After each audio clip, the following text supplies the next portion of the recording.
And now I'm going to get into some precepts on the righteous and well-deserved judgment for you Babylonian American Edomites for the wickedness you've promoted on this earth. This is Revelation chapter 17. I'm going to start at verse 1. And there came one of the 7 angels, which had the 7 vials, and talked with me, saying unto me, Come hither, and I will shew unto thee the judgment of the great whore that sitteth upon many waters. And that great whore is referring to the United States of America.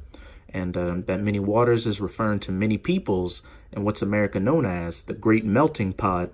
And also, with America being the chief power right now, they're sitting on the many waters of the nations, with whom the kings of the earth have committed fornication, and the inhabitants of the earth have been made drunk with the wine of her fornication, or her philosophies, such as a democracy, capitalism, using that US dollar, wearing a business suit, shaving your face, allowing feminism to go on in your country, allowing homosexuality to go on, what have you. And as it says in Jeremiah 51:7, Babylon hath been a golden cup in Yahweh's hand that made all the earth drunken. The nations have drunken of her wine, or her philosophies. Therefore the nations are mad. And these nations are mad because they're seeing that this American system is actually a nightmare. By following Edomite financial policies, their countries are steeped in debt. By allowing their women to have rights, their women are becoming whores, and families are falling apart. And by allowing all these wicked lifestyles like homosexuality, transgenderism, and lesbianism to happen, they've got a bunch of freaks running around. So that's why these countries are looking for ways to circumvent the US dollar and then eventually come against the US militarily. So he carried me away in the spirit into the wilderness, and I saw a woman, again that whore, America, sit upon a scarlet-colored beast, that beast being NATO, full of names of blasphemy, having 7 heads and 10 horns, being the EU, because as I said earlier, the EU, NATO, which the US is a part of, makes up that beast, that reincarnated Roman Empire, that beast whose wound was healed. And the woman was arrayed with purple and scarlet color, which as you know is the color of royalty, and decked with gold and precious stones and pearls, having a golden cup in her hand, full of abominations and filthiness of her fornication, because these nations used to look at America as that golden city, that American dream, that place where anything could happen, whose streets were paved with gold. And upon her forehead was a name written, Mystery, Babylon the Great, the mother of harlots and abominations of the earth. This is Revelation 11 verse 8. And their dead bodies shall lie in the streets of the great city. And this is speaking of you Israelites, or you so-called Negroes, Latinos, and Native Americans who are spiritually dead.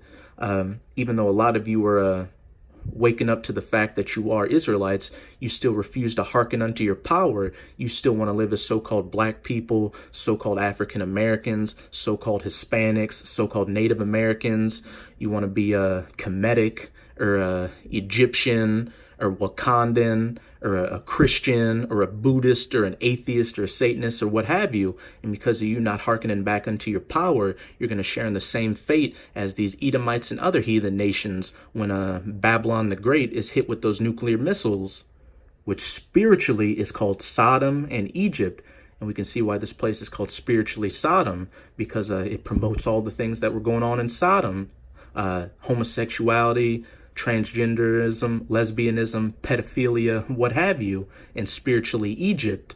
Just look at the back of your $1 bill with that pyramid, as well as look at the Washington Monument. It's an obelisk where also our Lord was crucified, and our Lord Yahushai, whom the world ignorantly calls Jesus Christ, is crucified daily in this place. They put up that leprous, white-skinned image of Caesar Borgia as the Messiah, and also these heathens don't want to admit to the fact that we are the Israelites. They just want to keep saying y'all are so-called Negroes, Latinos, and Native Americans. Salakia.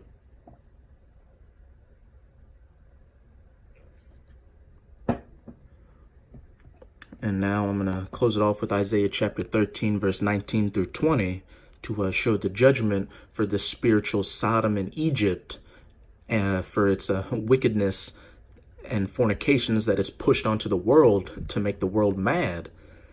This is Isaiah 13, verse 19 through 20. And Babylon, the glory of the kingdoms, the beauty of the Chaldees' excellency, shall be as when the Most High overthrew Sodom and Gomorrah. And how was ancient Sodom and Gomorrah overthrown? With fire and brimstone cast from the sky. And how's this modern Sodom and Gomorrah going to be destroyed? By those by that modern fire and brimstone, those nuclear-tipped ICBMs. It shall never be inhabited, neither shall it be dwelt in from generation to generation. Neither shall the Arabian pitch tent there, neither shall the shepherds make their fold there. Because when Babylon the Great is hit with those 200 million nuclear missiles, as well as the laser beams from the chariot of the Most High, which people ignorantly refer to as so-called UFOs, it's going to destroy this place from sea to shining sea, turning it into that biblical lake of fire. It's going to be a wasteland that no man's ever going to set foot in, and only desert creatures are going to live here. And it's going to stand as a memorial as to what a wicked kingdom looks like and how not to govern the world. So, brothers, just keep strong and keep pushing this word. We're damn near at the end of this final wicked captivity. So with this video, I hope you sincere Akim were edified. As always, I'm going to say Ababa Ball, Kwam Yasharala. Till next time, Shalom.